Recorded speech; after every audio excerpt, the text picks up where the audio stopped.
بعد از ویدیو قبلی که اصالت و ریشه تیره رند رو توضیح دادیم و گفتیم که طوایف رند همگی به عقب که برگردن به میر رندخان پسر بزرگ میر جلال خان ناجی میرسن، الان میخوایم به صورت ریزتر به توضیح طوایف بلوچ رند بپردازیم.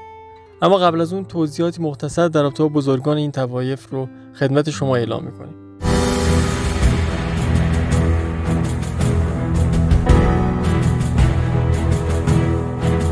اول از همه در رابطه با بلوچ‌های پنجاب، میر سپهدار خان رند بعد از بازگشت امیر چاکر خان رند اعظم به منطقه پنجاب، اون نهایتاً در این منطقه وفات میکنه. تعدادی از رندها هم بعد از اون در پنجاب ماندگار میشن و تعدادی هم به راهشون ادامه میدن و دوباره به بلوچستان برمیگردن. یکی از پسران میر چاکر خان به نام میر سپهدار خان از جمله کسایی که در پنجاب ماندگار میشه. میر بلوچ خان رند. میر بلوچ خان در واقع نوه میر سپهدار خان رند و رهبر بلوچ‌های رند در سبی و کچهیه. در سال 1648 میلادی به بکر و منکیره در پنجاب میاد و حکومت این نواحی رو به دست میگیره. ادامه این حکومت بعد از میر بلوچ خان به حکومت جسکانی معروف میشه که منتسب به جسخان فرزند میر بلوچ خانه. طی حکومت 141 ساله خاندان جسکانی 11 تن از افراد این خاندان حکومت میکنن. تأسیس سلسله جسکانی به سال 1648 میلادی و انقراضش هم به سال 1789 میلادی برمیگرده. مؤسس و اولین پادشاه این سلسله هم امیر بلوچ خان رند نوه میر سپهدار خانه.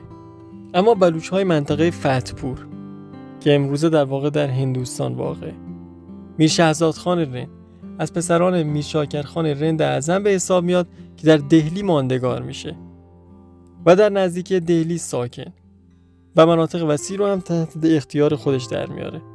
یکی از نوادگانش به نام سردار فتح خان رند با ثروت خودش مناطق بسیاری رو در اون دور و اطراف آباد میکنه و نام خودش رو بر این آبادی ها میذاره. تا امروز همین مناطق با عنوان فتحپور شناخته میشن. اما بلوچ های مولتان، میر شهداد خان دوم رند بزرگترین پسر امیر چاکر خان رند اعظمه که وی رو با لقب میرزا هم میشناسن و نظام الدین اون رو در واقع اولین مروج مذهب تشیع در مولتان میشناسه. میر شهداد خان 3 پسر داشته به نام‌های میر نصرت خان، میر میران و میر بولان. میر باقر خان از جمله پسران امیر چاکر خان رند اعظمه که همراه برادرانش در هند ماندگار شده. فرزندان اون با نام قبیله باقرانی بلوچ در شاهپور در واقع امروز ساکن هستند. قبیله چاکرانی، میر الله خان رند پسر امیر چاکر خان رند که سرداری لایق و شجاع بود و جد قبیله چاکرانی در هند به حساب میاد، از اولادش در 7 نسل بعد سردار دلیل خانه که در سال 1732 میلادی به دربار سلطان فرخ مغول خونده میشه و با توجه به قدرتی که داشته به عنوان حاکم مختار در زمین‌هایی که به اسم خودش بوده شناخته میشه و به همین جهته که نام قلمرو و زمین‌هایی که صاحبشون بوده رو فرخ نگر میذاره که تا امروز همین نام باقی مونده. حکمرانی سلسله چاکرانی بلوچ از 1732 میلادی شروع میشه که نهایتا این سلسله بعدها نقش مهمی رو در تاریخ دهلی و مناسبات سیاسی اون ایفا میکنه. قبیله دگارانی در واقع یکی از شاخه‌های بزرگ و معروف رند در بلوچستان غربیه که تا مکران عمان وسعت داره.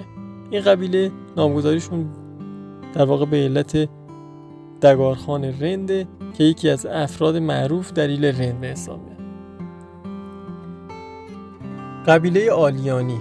قبیله آلیانی در واقع از اولین قبایل موجود در ایل رند به حساب میاد که در قرن 15 میلادی به واسطه لباسهایی که بر تن داشتن به نام لغار معروف میشن و مطابق روایات قومی این عنوان رو میر چاکر خان به اونها میده که بعد از مشاهده این گروه از رندها در لباسهای ابریشمی ولی چرکین این عنوان رو بهشون میده که به معنای چرکین و آلوده هست. همچنین در روایات اومده که زمانی که میر چاکر خان افراد این قبیله رو میبینه اونها در واقع برای شکار رفته بودن و به همین دلیل با لباسهای خاک‌آلود مجبور میشن وارد دیوان میر چاکر خان رند بشن و اینطور میشه که این لقب رو دریافت میکنن. در اواسط قرن 16 میلادی سرداران این قبیله همراه سردار میر محمد شهداد خان تالپور به دربار نور محمد خان کلهوره در سند میان و واسطه قدرت نظامی که داشتن در اونجا موندگار میشن. نهایتاً در سال 1783 میلادی بلوچ‌ها در یک طرف برای گرفتن انتقام کشته شدن سردارانشون و در مقابل دیگه هم کلهوریان برای حفظ سلطنتشون مقابل هم سفارایی میکنن و به نبرد میپردازن. این نبرد که به نبرد هالانی شهرت داره نهایتاً منجر به انقراض سلسله کلهوره سند میشه و سلطنت تالپوران بلوچ به واسطه این پیروزی در سند شروع میشه. یکی از عوامل اصلی پیروزی بلوچ‌ها در این نبرد هم وجود فرماندهی شجاع و دلیر به نام نواب ولی محمد خان اول لغاریه که با نیروی قوی خودش به کمک امیر فتح علی خان اول تالپور میاد. قبیله گرگیش هم از قبایل قدیمی و اصیل در قوم بلوچ و ایل رنده در آسیا پراکندگی دارن.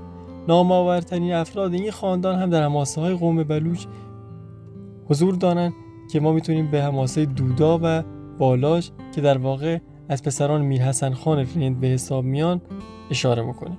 سایر قبایل رند رو هم که در تصویر میتونید ببینید.